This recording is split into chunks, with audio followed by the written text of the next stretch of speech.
It is silly. There's so many. This isn't even all of. Did they make a Steve Trevor? No. Yeah. Well, yeah.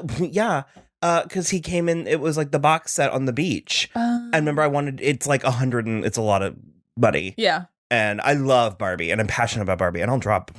I meant Hot Toys. No. Oh, okay. That sucks. Yeah, because I wanted Hippolyta. But no, remember the one time where the Steve Trevor and Diana Barbie box set was like on sale for like $30. And I was like, oh my God, I should get it for our office. And you said something about how you were like, we don't have it yet. And granted, it was like a full year beforehand. And then it was like, that deal's gone. And it's back to being like $140. I would love to own it if anyone wants to give us money out there. Oh my God. I'll update, but. Patreon.com/so I'm watching this show.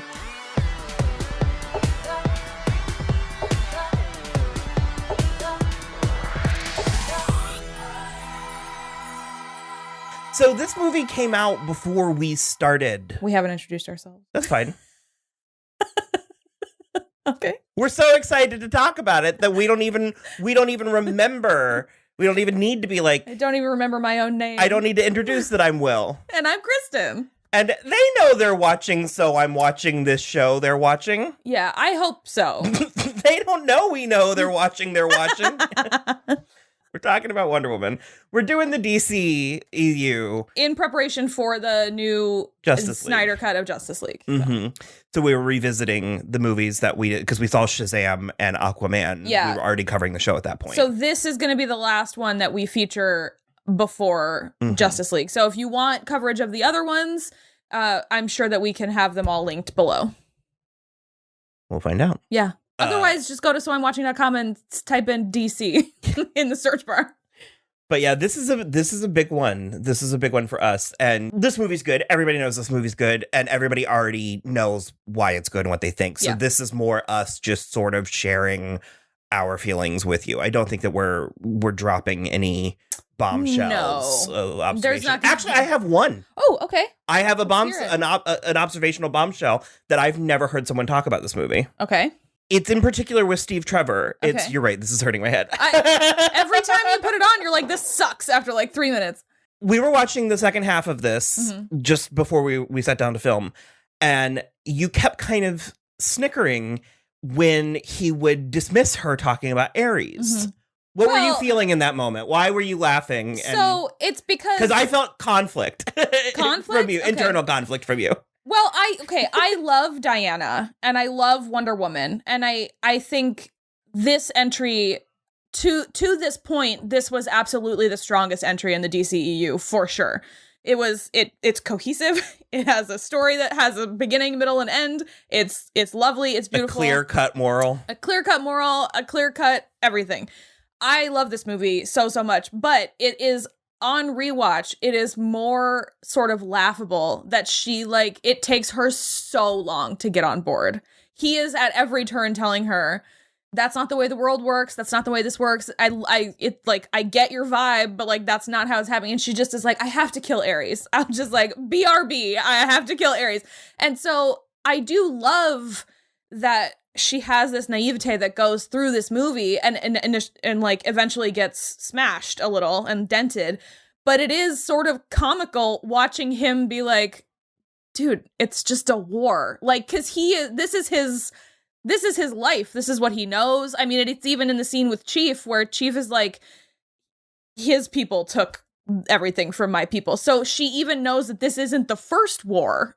It's just the type of thing that I think it's comical that he has to just keep being like, okay, go kill Ares.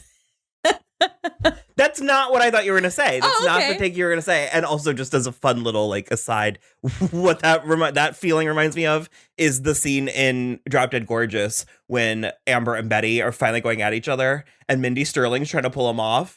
I know. I hate her. I know. We all do. Let's go. And that's just kind of, because he reaches that point where he's like, yeah, Ares, I get it. Sure. What did you think I was going to say? I thought you were laughing at because she's right. And but he's like, she's not totally right. No, she was 100%. Well, she had to stop Ares from doing this. She's 100% right. And so I thought you were laughing from a mansplaining place. Oh, no, I was that not. That he was like patronizing her. No, this also, I'm sorry. I know that this is like within the world of the movie, but like that also is not how World War I ended. So sure. You know, it's like I don't know. From that perspective, it's different. But no, it was actually not a mansplaining thing because I was like, that's, I think what's fun is from both their perspectives, they're correct. Because he's like, this is all I've ever seen in my life. And she's like, well, it has to be this one magical thing. And it's like, they're both coming at it the right way. But they don't. So it already, we're right out of the gate. My point is already undercut. But I was gonna say that this movie tackles mansplaining in such an interesting manner because by all accounts, and yeah, he's been to Themyscira, and yeah, it was uncanny. Yeah. But it wasn't straight magic. No. Yeah. Because I think a lesser movie would have used that as like a cheap joke or a clobber over the head, like men, am I right?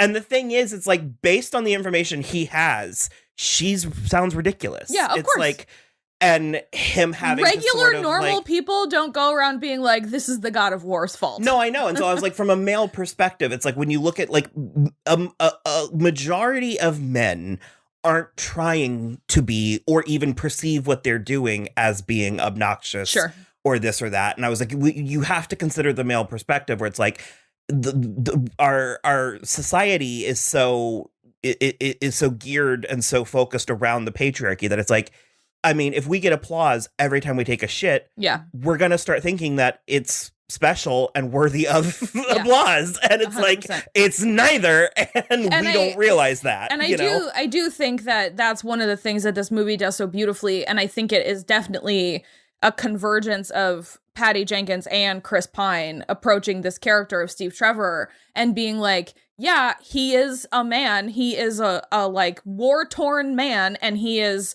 you know, he's good at his job and he knows what's right and he knows what he's doing, but he understands that there has to be sacrifice along the way. And it doesn't undercut him. It doesn't undercut him. Make him or men the butt of the joke and stuff. And not at all. And I think that also it's a really interesting like learning experience for Diana too, because that is something that she comes out of this experience with, because at the beginning, when they first get to the war, where they're actually in France or Germany at the front, and they're just like, she's like trying to stop and help every person. And Steve and Samir and Charlie are all like, we can't, you literally can't do that. And to Patty's credit, it's like the fact that she was able to so appropriately yet efficiently, oh my God, convey that, because this is a PG-13 superhero movie. Yeah. I don't want dead horses. I don't want, murdered children. Yeah. And the way that she gave it, the combination of giving it its due respect, but not tonally throwing us into utter chaos. 100%. And I think that that's so important, because I think it's in those moments where, and it's a rule of three. It's the crying baby, the horse, and then the wounded soldier, you know. Yeah. And I think what's so good is it's like, it's these moments specifically where that like, I think really shape who Diana and Wonder Woman become, because it's not long before she's like, well, I'm going to kill that person. You know, it's like, she's not shy about killing people, but I think having to go through the motions and not help the people when that was more ingrained in her, or more so like, the understanding that she can't. Yeah, she's thought of war as very tactical, because she can't wrap her mind around the fact that the generals are not on the battlefield. Yeah, you know, it's or even that they would be, that anybody would be killing innocent people. There, one of my collateral. I noticed it when my husband and I watched it a couple of days ago, and then again this time, but. It's almost a throwaway line, because it's happening in action and as they're approaching no man's land. But Diana says, I don't understand what kind of weapon would kill innocents. What kind of weapon would do that? And Steve says, in this war, every kind. And I was like, huh. That one like really hit me with a wallop. And I was like, yeah, that's true. Which the setting of this movie is fascinating, especially the World War I aspect. There's not a lot of World War I, and I appreciate the World War I of this. And to the impulse to merge ancient Greece and the modern day BVS DCEU in World War I, which is the first modern war. Well, it was, I mean, the first world war. Yeah, we had technology, we had imagery. I mean, we can look at photographs from that era.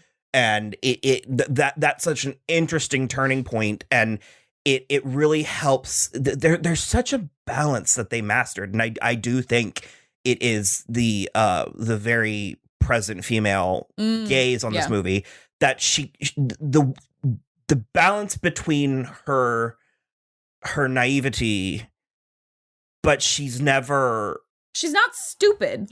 Well, and they don't infantilize her. No, I think that's the most important part, is that at all times. Cut to Annie's Christmas song from Community. I'm a silly Christmas baby. Yeah. You know, that's, I think, the part that's actually the most impressive and the most, like, really, really interesting to me about this movie, is that she is a deadly warrior. Like, that is clear from moment one. Like, you know that immediately. And we don't even need the BVS. But she still has to. Yes, it is. That is so true. Yeah. But she also still has to come into it. Well, sure, but and has to learn how to use it. But I think the juxtaposition of that with the, like, a baby and the, like, the ice cream, you should be very proud, and, like, all of that stuff, it just makes her more of a person. It doesn't, you're right, it doesn't infantilize her. It doesn't, like, undercut any of her strengths. And I think that's an accomplishment. Totally. You could have, the No Man's Land scene, it somehow, I've seen this movie 15 times easily. It somehow only dawned on me in this viewing that there isn't a single, and I was aware that it's not a male gaze, that we're not ogling her in any way, but she's effectively taken her clothes off. Yeah. Mm-hmm. And that is not commented on, because it would undercut the scene. It doesn't need to be. Yeah, there's, like, one young soldier who's, like, gawking at her, but it's, like, from a place of, what is she doing? It's more like, huh? Yeah. And we've already made those jokes with the fashion montage, but even there, it's from Edda's perspective. Exactly. So it's like, I do love her. And that's, I think, another thing that goes back to the mansplaining, because Steve is also surrounded by strong women, because he's got Edda, who isn't gonna, like, yell at him, but she literally is the one who's like, oh, sure, just put glasses on her and suddenly she's not the most beautiful woman you've ever seen. And so it's like, he's getting pushback from women on two sides, that he's just like, I mean, like, you know, up to here with broads, yeah. But also, tied into that note, this had a production budget of around, like, I think it was like 125 million, which is a lot, of course. I'm not trying to pretend like it's not. Yeah. But it is not Man of Steel or BVS I was like, numbers. That's paltry compared to the rest of the DC and budgets. Where initially I was a little offended by that. I thought, what, she doesn't deserve your giant, you know, the big guns. I think it worked in the movie's favor, because it forced the movie to have to.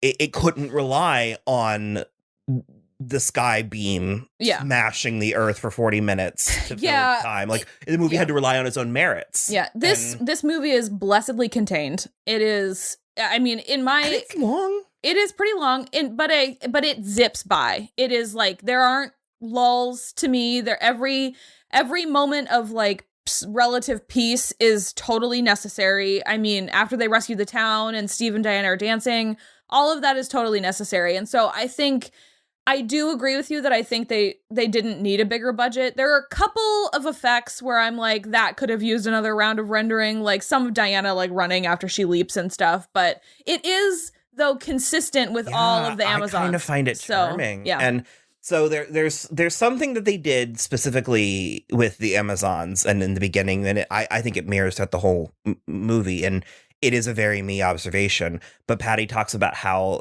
early on that they sort of modeled the Amazons loosely on mermaids. That she said they kind of thought of them as mermaids, and the way that, like, they're filmed, the way that their fighting techniques, the shots of, because all three of them get a moment where they're moving through the air, and she said she almost wanted it to look like they were swimming, like a fish, like swimming through the air, and like they were in their element there. Yeah. And then that's not to mention the whole rescue scene where she's rescuing Steve Trevor is swimming, is but it's inspired by Disney's 1989 The Little Mermaid. Like that, it is an intentional homage to that. Mm-hmm. And then there's the fish out of water, the splash, the like her coming to. Yeah. So I think that was a really interesting impulse to lean into, because there was something, and especially because most of them are so burly. They're like women. Well, and there's all kinds of women. Yeah. I mean, there's the DVD or the Blu-ray had special features. And there's like an MMA fighter, there's a police officer, there's a supermodel, there's like a cheerleader, there's boxer, like a deadlifter. Yeah. Like there's so many different types of women, and they went to boot camp with each other for 4 weeks, I want to say. Yeah. It was a decent amount of time, and they talked about how the trainer, one of the trainers was commenting on the differences between working with men and women, as he was like, men, it's so funny. He was like, men compete. Yeah. And he was like, and it's from a place of camaraderie. Like, it's from a place of, I'm trying to bond with you. Yeah. But they were like, there's this sort of like mask, or there's a facade of aggression or competition, where he was like, the women, they were, one of their victory was all of their victory. Yeah. And he was like, it turned into this weird unit. It's sort of like another mythical illusion that I mentioned in Mad Max Fury Road, where it's almost like a Hydra. Sure. It's like heads of one body. Thing. I was also going to say about their fighting style, specifically Diana, because we see her fight the most through the movie. She follows through with her movements. There's a lot of follow through. And that is not the case in a lot of male superhero on male superhero, and they're always just like cool, and she's like, she does like a full spin after she, and like rounds out the spin after she kicks Ludendorff out the window at the end, and I just was like, that is astounding to me. It's so great. Also, just like, tell boys that it's okay to cry. Just in general. Who's afraid to cry? Nobody in this, Charlie, but okay. Going to your, like, the competition between men thing, I'm just like, be sensitive with boys. They're allowed to be sensitive. Just like really hot button thing. I mean, I've always kind of been like, I'm not a parent by any means, but I've always had this mantra where I'm like, raise boys to be gentle and raise girls to be strong, because the world will do the rest of the work. Oh, yeah.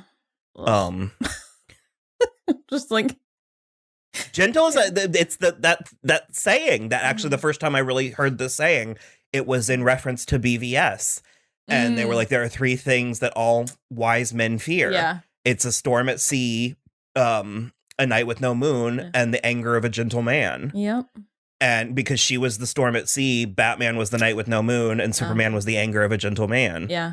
And I was like, because for me, it's always the Doctor Who one where it's Demons Run when a good man goes to war, and I was just like, just be nice, just be sweet. And I so do like easy. they lucked. I don't know what to call it. I was gonna say, I don't know cosmically where it came from. Them getting Chris Pine and Gal Gadot, they had to have done screen tests. Such amazing chemistry, and how he's able to pull off everything that he's meant to, because he's meant to be a soldier, he's meant to be a hot shot, he's meant to be a tough guy, and going back to where we started with the whole like, oh, but Ares, you can tell in his mind he's sort of like, I know what she means. Sure. And maybe I can't explain it in this minute, but it's the kind of thing that, like, when there's a reveal of literal Ares, it's like he's taken aback, but it's also kind of like, well, right. I mean, you can't say that she didn't try to warn me. I'll tell you how it worked, is that Chris Pine is the best Chris of all the Chris's. That's how. Eat shit. So my loyalty Evans goes to Evans. Sure. And then I feel a duty to Hemsworth because he checks off the most. He is the most himbo, Chris. We'll give him that. And, I historically have liked Pratt. If he could just stop talking a while, that would be fine. But Pine, there's something about Pine. He's appealing to me. But I think the fact that he's the last considered works in his favor. Well, Chris Messina is the last considered. I mean, if we're playing this game. No, yeah. Chris Christie, come to the... Oh, God. That's the bottom of it. That's a real no. No, I don't know. That was really weird. There's something about the both of their charisma and how she's playing it so straightforward, and how she's the one that has the hero's journey, and she has the stars in her eyes, and she has... well, I already said she's very straightforward, and so in a weird way, he sort of has to fill in a lot of the blanks that typically women have to do and get no credit for. Sure, know?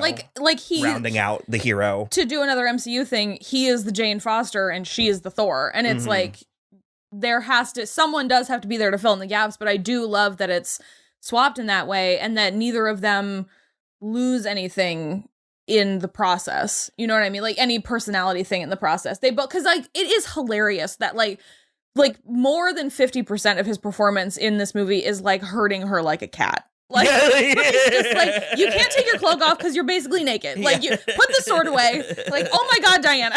And it's just like, that is like, we need one of these, but Steve and Diana, the Gene and Scott thing. But Steve and Diana.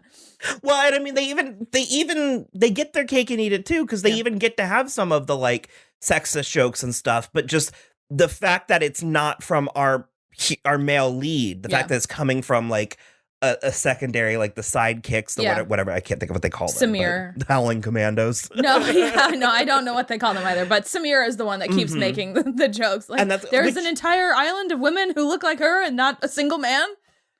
And which that brings me to a third thing that I love about this movie, and if we are continuing our mild comparisons to the MCU, this movie has a sexuality to it. Yeah. This movie has a palpable sex drive in I think responsible is a weird word. That's not what I want to use. Respectful. But like, well, appropriate. It does not feel exploitative. No. It's the kind of thing that this movie is PG-13, but then again, so are all of the Marvel movies. And there is nary a... Yeah. I think it's especially interesting because when Antiope dies, her lover is there, and it's not, there's not like a light shown on it, but you can tell. And then the only other real romance is Steve and Diana, but like they sort of start out with her seeing him naked and very straightforwardly being like, "Are you average?" And he's like, a little bit more. And so it is average. Well, she's also commenting on his physique, so sure, it's like, and what he can, his accomplishments, of course. So that's the kind of thing where it's like, I do appreciate that it is a little bit of like a Hays Code conversation, and then she just like gets right there, like gets him right in the chest when she's like, oh no, I've read all of Cleo's treatises on like pleasure or whatever. He doesn't know quite what he's dealing with, and again, they managed to not make him disgusting. Yeah. And he's sort of like, oh no, does she even know what sex is? Yeah. And so he's like he has to explain this to her, and she's like, oh no, I know what it is. No, I'm all in, but then she's like, but you're unnecessary for that. And it's just like, ooh. It's so funny. No, it's very good. It's so risque in a way that I think is sort of like, because I feel passionately about this, but it's like there are certain things that I think are sort of rites of passage. Sure.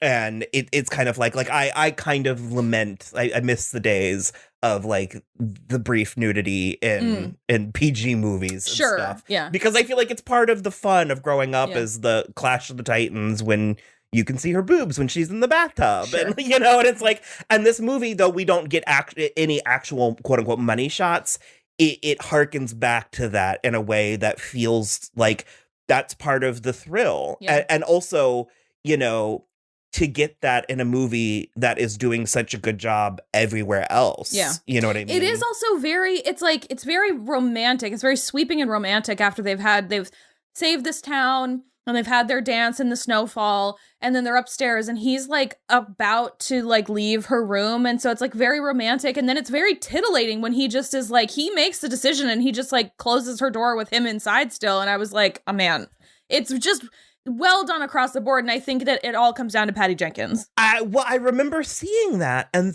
as it was happening, thinking, oh, do I want this? And I think ultimately, you're like, yeah, you do. I want it. Well, I think ultimately, yes, I do, but it's that, it goes back to that kind of like age-old conversation we have about consent, where it's like, The thing about consent so frequently for people, and, you know, talking specifically about women, is a lot of times it's just being given the option. Sure. Yeah. It's just the fact that he would be like, "Oh, are you okay with this?" Yeah. And it's like, now I am. Now that you asked that specifically, I feel safe. Yeah. And so, well, he also he is also from a different time. It's like 1917. I'm saying the movie was successful without it, and so as it doesn't feel like the movie. It doesn't feel shoehorned in because the movie thought it had to do it. Right. It was like, oh, this is here. We could also do it. So let's go. Like it's added for me. I look at it more as a bonus than I do a requisite. Yeah, absolutely. And I think that non-committal aspect of, because I mean, when you're making a movie, when you're filming something, you're choosing specifically to put it in the movie, but to have it come off as, to have it be perceived in the film is like, oh, don't mind if I do. Sure, yeah. I think it's really effective. I think it's really, and not common. It's not something, and certainly not for the genre. Yeah. And so I really think that elevates it. And we do have a cast of characters. We've mentioned Etta, the incomparable Lucy Davis. Oh man. We are huge, huge, huge fans. I love Lucy Davis. I think she's great. We love her on Sabrina. I've watched, some of her older stuff. Like I've watched Shaun of the Dead and the British Office and stuff. I just think she's absolutely spectacular. She should be in way more stuff. I'm totally fine with the Diana Steve romance, but there was a part of me watching Wonder Woman mild spoilers, by this point, 1984, where I'm like, why did we bring Steve back? Let's bring Etta back. Yeah, right. Have a girlfriend weekend. Or at least I wish Etta was in it, because it's like, I understand she would have been old, but some people, I mean, it's the 80s. It's not like it's 2021. Yeah. And she has a decent amount of material. I think she has enough, but you're right. She does a lot with what she has, like a real lot. Well, and again, she also adds to the different types of women that this movie is littered with. Yeah. Because we then have David Thewlis and Danny Houston. Yeah. A real 2-for-1. That feels like it does. Either would have sufficed. Yeah. It doesn't feel necessary, but it's not. It's not unnecessary. Yeah. Also, Danny Houston, no one's better at chewing the scenery than Danny Houston. It's just so fun. To bring up Clash of the Titans for a second time, this time, because he's Poseidon, and it's how do you have that and you do nothing with it? Yeah. Like, no, he's really great. And I do, because David Thewlis, one of the only things I actually know him from is Harry Potter.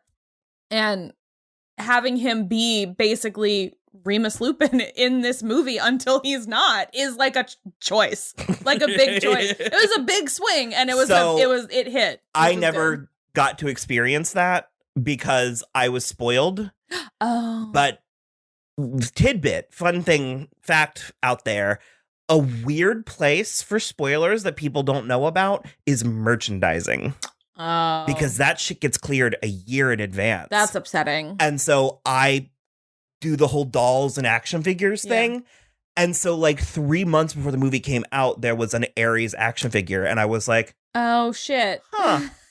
I was like, interesting. And I remember there was even a couple articles where it was like, don't click on this. Yeah. But the Wonder Woman toys are out. Oh, okay. Yeah. Because, I mean, they hit the shelves at a certain point. So I knew the whole time that was coming. And I think I probably would have fallen for it. Or, like, I would have been surprised. I was surprised. You were? Yeah. Okay. I remember being surprised. Well, the whole it being Danny Houston just seems so much more right. Yeah. I was going to talk about Elena Anaya's Dr. Poison. Yeah. Evidently, at one point, it was Eva Green.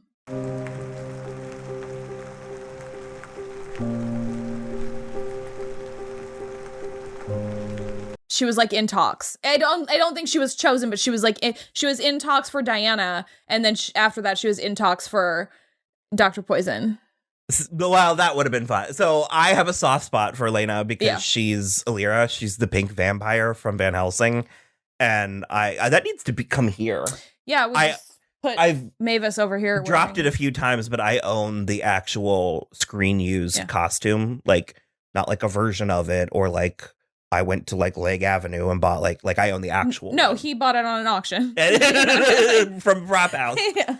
And so she's always been a weird, like, soft spot for me. So she's also the girl from the Sexy Back music video with Justin Timberlake. Yeah. But it's so funny to watch her in this movie because that's when you realize that it's like, oh, she's just weird. Yeah. Because she's doing the same thing she's doing in Van Helsing. Yeah. Like, with the weird voice. I kind of wish she did a little more. Mm-hmm. She kind of, for me, like, I know that they have to have this gas or whatever, but it could really be anything. And I feel like she kind of lifts right out, unfortunately. But I do like her presence. I enjoy her presence. And the mask is very cool.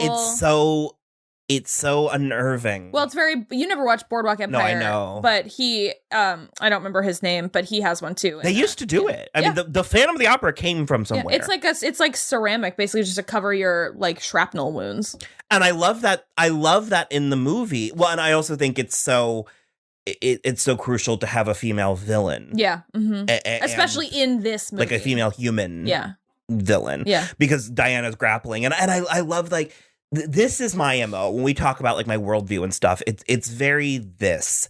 And I love, because I say it involuntary every time when Ares is like, they don't deserve you. Mm-hmm. And she says it's not about deserve. Yeah. And that's always, like, I literally, it spills out every time. I'm like, not what it's about. Yeah. Although, to go back a little bit to the beginning, that is one of the lines that kills me every single time when she's leaving Themyscira. And Hippolyta is like, be careful in the world of men. They do not deserve you. It's just every single time I'm like, I know it, but she has to. I'm annoyed that her father is Zeus in this one. Yeah. I looked it up and I guess, because, you know, there's Golden Age, Bronze, blah, blah, blah. There's all these different versions and they retcon and reboot things all the time. But growing up, my understanding of Wonder Woman was that Aphrodite gave life to her, that Hippolyta sculpted her out of clay, and Aphrodite breathed life into her, and the other goddesses were present and stuff, because also it's like the Steve coming back happens too, but Aphrodite brings him back, and that feels like a less problematic loophole. It just, like, I mean, I understand the impulse to be like, no, we still need little boys to see this movie, Zeus, King of the Gods, but it's just also kind of like, okay, so her father's like a deeply problematic chauvinist deity. That's true. It's like you couldn't have picked a worse Greek god. Like, I could almost like, if we're gonna do that, then make it Athena. It's like, sure. I think Athena's overdone, you know, whatever. Yeah. But it's like, because obviously shock, but Aphrodite was always my favorite, and outside of the Hercules and Xenoverse, she has never really gotten her due. I think in pop culture. Considering she's littered through the art world, but if there were gods in this movie, it would change the entire outcome of everything. And it does not, because there is. But it's sort of like, I don't know. I do want Artemis. Yeah. I do want Hera from this. And again, as I recall, in the version of Justice League that we saw, I think Artemis is in it. Oh, I don't remember. I can't remember that. I think it's like the flashback, the first time Steppenwolf or whatever comes to Earth. Oh, yes. Aren't the gods like fighting alongside the Atlanteans? And well, yeah, but it's like, remember, because it's a bunch of Amazons, but they are all like Victoria's Secret models. Like, none of them are hefty. So, no, okay. So, yes, I agree. I agree with that. I was going to bring that up, but because we'll get to it in Justice League, but I understand the, like, kicking the balls, the bummer that was. It is an aesthetic choice. They're in bikinis. It goes much more into the Zack Snyder thing. To, like, titillating. Yeah. However, those women were stacked. They had Were they? Okay, I really don't. Okay. They had, like, thighs. Okay. They had, like, they were muscle women. Okay. But they were in, like, metal bikinis. Then I misremembered the part that sucked. So it's a partial. Well, but also because it's like Dawson Cruz is the only one that gets any screen time. Right. So it's like that feels a little derivative that you're like, which one's played by the Victoria's Secret model? Yeah. Let's amp up her role. Pull her to the front. Okay, fine. I mean, that's a real gauntlet. Even though Ares is the villain of this movie, they found a way to do it in a very contained. Again, very contained. Because that's the thing. You were like, what if all the Greek gods were in this? And I'm like, but then you get a bloated movie that sucks. And it's like, this is so. it is long, but it's so tightly done, and it's very well plotted, and it's very well scripted, and it's very well acted, and it's just like the more you introduce to that, that's how you get 4 hours of Justice League. So we'll see. Yeah, I might want that. We'll see. We feel good now because we just watched a good one. Yeah. I'm like, ooh. Maybe this will be. Fool me 7 times. Fool me once. No, I think I'm like mostly done because I just love it and I could run off at the mouth about this for hours and hours. But one of the last things that I like so much about this is actually how it's bookended with modern Diana at her job at the Louvre, which is like just the bossest job too. That sounds amazing, to work at the Louvre. But I do love that she, like, it starts with her getting this, it's just like such a good narrative device where she like gets the picture of Steve that she was looking for in Batman vs Superman, and then it like throws her into this like flashback. We start from such a place of wisdom into the naivety, and then there's the coming of age, which you don't get as frequently with women, and certainly not in action movie, like boy-driven movies. And I mean, she's a girl. Yeah. I'm not talking about like a 19-year-old playing a 15-year-old. Right. Like, she is a child. Yeah, there's a child when Diana this movie starts. At the beginning. Who is the cutest little button that I've ever seen. I guess, we could be finished now. I think I made most of my points. And I also know that the second we finish, I'm going to remember like 3 things that I wanted to say. But, well, we didn't talk about the No Man Land. Do you want me to cry on camera? A little? Oh, God. So I saw this 4 times in the theater, I think. And like the 3rd time I went, what I was getting at was I was talking about just how good it is. Like, and this is so beyond, we kept talking about how like the Zack Snyder ones were damned by their competence. And this goes beyond competent. Yeah. Where it's like, I'm always so impressed when someone takes a pretty standard story that I've seen before. Yeah. And makes it feel like a revelation. 100%. And it totally did. And I remember seeing this the 3rd time with my mom, and the first time we saw it, we were all emotional. Oh, yeah. Like that's just good storytelling. Well, I mean, it opens with like easily 15 minutes of just women. Well, I'm talking about specifically the No Man. Well, sure. Yeah. But I'm just saying, like, the movie in general makes me emotional because it opens with a huge group of women for an unprecedented amount of time just kicking ass. And that is so special in a way that it shouldn't be as special as it is. But then when you get to No Man's Land, it's like, she is finally at the end of her rope, basically. She's like, you're not letting me do the thing I'm supposed to do. Well, and one of the reasons why I think it is so thrilling is because we, the audience, know she's Wonder Woman. Yeah. But they don't know anything yet. And she doesn't know she's Wonder Woman yet. She hasn't done the thing yet. Well, they don't even know that there's a thing to do. Well, they don't even know that she's not Wonder Woman. They don't even know she's an Amazon. They don't even know she's special. They just are like, you're this weird woman we're taking here and we don't really know why. And so to watch it from our perspective, it's like, it's almost literally at the hour-long mark. It's like we've been waiting this whole time for the armor, for the music, for the. And so to have it happen and because there's the No Man's Land, like no man can cross it, and they avoid. I am no man. Well, they avoid that. No, I know. I'm just saying. I've come around on that scene in Lord of the Rings. Sure, but and the moral of that scene isn't that men can't do it. Sure. Women can. No. The point of that scene is even beyond her being a woman. It's that she can. And because he's like, there's nothing we can do about it. And she's like, but there's something I can do about it. Yeah. And so that's what's so fascinating about it. I think it's more like No Man's Land, man being like mankind, which is one of the overarching things. And she's like, again, it works. I am not that. That is not what I am. I can do this. And yeah, I do. And that like that hope, that desire to have someone, I need a hero to come in, the Steve Rogers, like I need someone, if only there could be someone that could come in and save the day. And so I remember seeing it with my mom, and she like was emotional the same way like all the rest of us were. And the movie ended, and my brother and his girlfriend went to go do something or other, and my mom literally was like, I need a minute. And I could tell she felt embarrassed, and I was like, it's okay. I was like, you're fine. And she just started crying again after the movie was over. And she felt like she needed to explain herself. And I said, no, it's been a thing. No, I get it. Yeah. I said, they've written some articles about Yeah. it, that women were having really emotional, they weren't prepared for. And the first thing my mom said was, she was like, but I've seen, there's been heroes before. She was like, there's been, Tomb Raider and all that. And I was like, but that's Tomb so Raider different. was for Boys. men. Yeah. I was like, and then on top of that, it's like there's, because I mean, this goes to a place that maybe solely Buffy Summers before her has ever been, where it's like, because I would kind of put Xena in the category, but Xena, I don't know whether or not Xena counts as one of the, like Sarah Connor has to sort of give up her femininity. Right. Ripley sort of has to become one of the boys.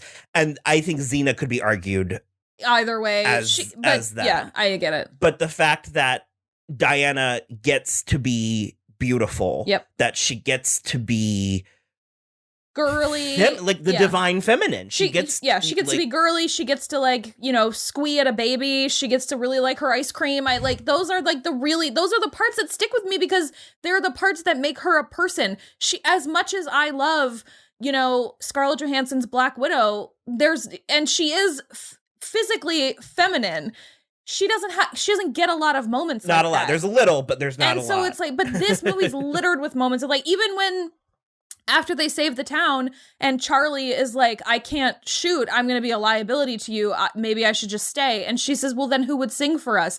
That's such a woman thing to do. And it's so delightful in that moment. Or even nurture. It's a nurturing thing to do. And the fact that she can be both. Yeah. And it pulls him out of his funk a little, and he starts singing to her again, and he goes with them. And that's the kind of stuff that I love so much about this movie, because you're totally right. It does do that thing. It's a thing that it's like this movie, and I want to say Little Women, the Greta Gerwig Little Women, are the only movies that have, I just kind of low-key cry through the entirety of both of them. My eyes are misty the whole time. There's another one recently, and I can't think of what it is off the top of my head. But it's just like that, because it's still so unusual to have something that's so female focused and female based and from the eye of a woman and cast with so many women, and it's just so refreshing. I love it. And to be open, that you don't like as a man, we can look on without the fear of our dogs hunting us down and killing us for gazing upon the beauty, the bathing beauty. Sure. Yeah. Do you know what I mean? It's like we can spectate. I am looking respectfully. Sure. So. Yeah, I get a little bit bummed, because I get a little bit bummed about Wonder Woman 1984, which I think I didn't really have my feelings in order when we talked about it. And I'm only going to do a minute, but because we are in such a place with modern day Diana up until the point of 1984 that it really feels like she's in a comfortable place. And so it kind of ruined a lot of, not ruined, but it really put a ding in her whole thing for me. Like having her be like, I'll never love again. And like all this, I'm just like, I mean, okay. That's what, so my mom, we talked about it a little bit, and that's what my mom is hook, line, and sinker for the Steve.